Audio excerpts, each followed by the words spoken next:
La Lliga de Futbol 7 canvia de format a partir d'aquesta temporada. Els equips seran distribuïts en grups de primera i segona divisió. La primera divisió estarà integrada pels 36 equips classificats la temporada anterior, dividits en 3 grups de 12.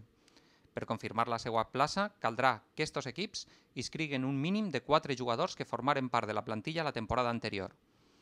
Els equips de primera ja estan creats a l'Ujier i les inscripcions de jugadors comencen el 3 de setembre.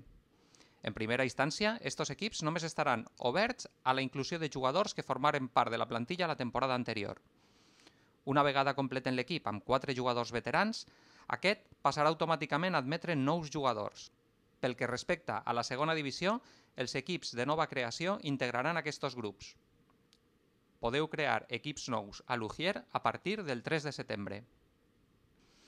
Recordeu, a més, que el sistema de competició permetrà a qualsevol equip, tant si juga a primera com si ho fa a segona, optar a guanyar els 2 títols en joc, la Lliga i la Copa.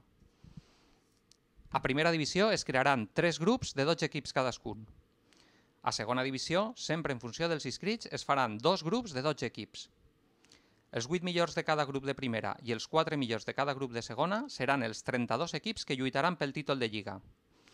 A més, tindran garantida la seva plaça a primera per la següent temporada. La resta d'equips jugaran un playoff de consolació, on els 4 semifinalistes aconseguiran plaça a primera divisió per la temporada següent. I després encara queda la Copa, amb un quadre d'eliminació directa de tots contra tots.